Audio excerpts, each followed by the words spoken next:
Everyone in Maplewood thought Harold was just an old man living on useless land. But what they didn't know was he owned the only piece of property the HOA couldn't touch. That little patch of grass, right between the main road and the lake, had been in his family for generations. When the HOA announced plans to revitalize the community with a shiny new shopping mall, Harold's land stood right in the middle of their blueprint. They came to him with polite smiles and legal papers, promising community progress. Harold only smiled back, saying softly, "This land has deeper roots than your contracts." At first, they tried to negotiate. Then they pressured him, calling his lot an eyesore. Finally, they started building anyway, assuming he'd eventually give up. Trucks rolled in, workers hammered, concrete poured.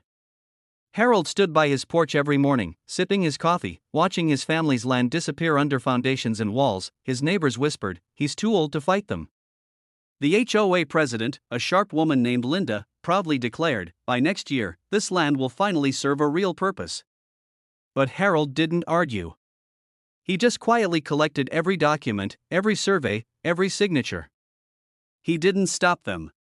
He let them finish. Because deep down, he knew, when the time came, the truth would shake their perfect little community to its core. And that moment was coming faster than anyone expected. As weeks passed, Harold's once green field transformed into chaos. Bulldozers carved through his soil, trucks poured cement, and soon a steel frame towered over the land his grandfather once plowed with his bare hands. The HOA threw parties celebrating progress. They even invited reporters. Every time Linda smiled for the camera, Harold stood quietly in the background, unnoticed, but always watching. Neighbors asked why he didn't call the police. Harold just said, "Sometimes, you let people dig their own hole." His calm confused them. But Harold had something stronger than rage, proof. He had the original land deed signed by his great-grandfather in 1892. And when he checked county records, he realized something incredible: the HOA's construction permit excluded his plot entirely. Meaning everything built on it was illegal, so Harold waited, pretending to be helpless. Meanwhile, he visited the courthouse every few days, quietly building his case. He photographed every brick, every truck, every violation. By midsummer, the mall was halfway done. Linda announced, "Grand opening in 6 months." Cameras flashed, crowds cheered, and Harold just smiled. Because soon, all of this would belong to him. They thought he was finished. But Harold was just getting started. By fall, the mall was complete. Bright banners waved, kids laughed, and shop owners cut ribbons. It was everything the HOA had promised, a new heartbeat for Maplewood. But beneath the polished floors and glass storefronts lay the roots of Harold's land. When Harold showed up to the grand opening in his old flannel shirt, Linda smirked. "Come to shop, old man?" she teased. He only replied, "Just wanted to see what you built on my property." Her laughter echoed through the parking lot. "Your property?" "Please, Harold. The HOA owns this development." Harold tilted his head. "That's what you think." He handed her an envelope and walked away. Inside were certified copies of his land deed, property lines, and a formal notice of trespass and unlawful development. Within an hour, panic spread through the event. HOA lawyers scrambled, officials whispered, and the local news began sniffing around. Linda's confident smile vanished as she realized the mall's entire foundation sat squarely on Harold's private land. That evening, Harold stood at the edge of the parking lot watching lights flicker inside the new stores. He whispered to himself, "Let's see how they explain this one."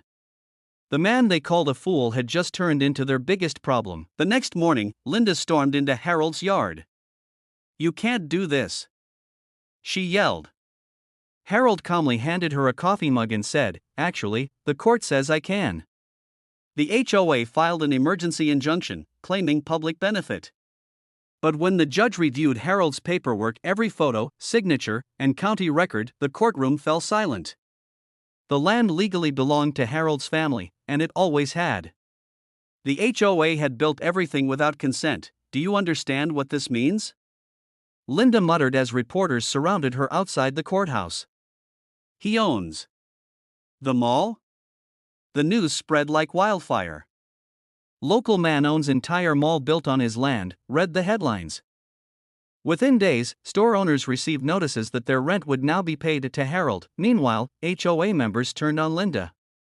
"You said it was approved," one shouted. She snapped, "He tricked us." But deep down, she knew Harold hadn't tricked anyone. They'd been too arrogant to check the facts. That night, as rain fell over Maplewood, Harold locked away his deed in an old cedar box. He had waited months for this justice. Now it was time to decide what came next. Would he forgive?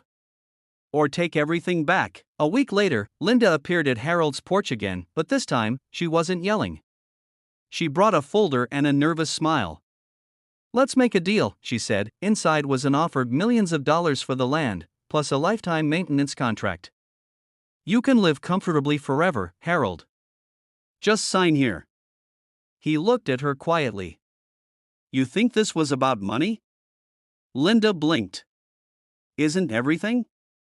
Harold shook his head. "This was about respect. You took something sacred and buried it under glass and greed." She sighed. "If you don't take it, we'll appeal again." "Do that," he replied, "and I'll charge rent for every brick you laid." Her eyes widened. Harold had already filed ownership claims through the state's property department, meaning the mall legally belonged to him. Every store, every parking space, every inch of flooring was now his. When she left, her fake smile was gone.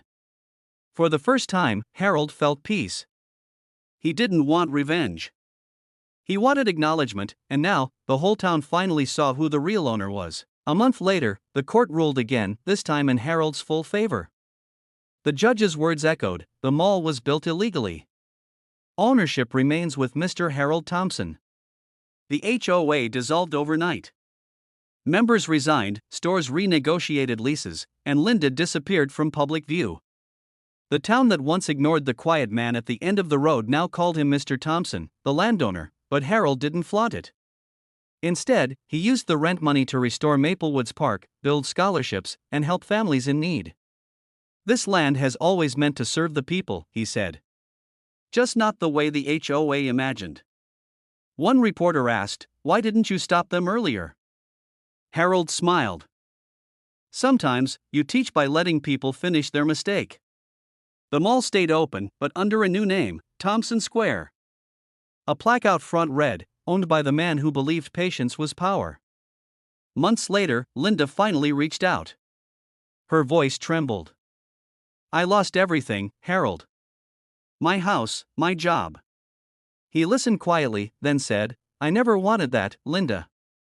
I just wanted my land back." She asked softly, "Can I work for you?" Harold smiled. "Funny how life turns, isn't it? Sure, you can manage the property.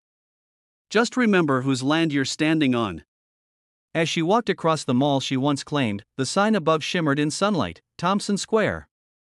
For the first time in years, Harold felt at peace. Justice wasn't about revenge, it was about reclaiming dignity. He stood under the oak tree his father planted decades ago and whispered, "We did it, Dad. The land stayed ours." And that was the final twist in this unbelievable HOA story. If you love the drama, don't forget to like, subscribe, and drop a comment sharing your thoughts. It really helps this channel grow.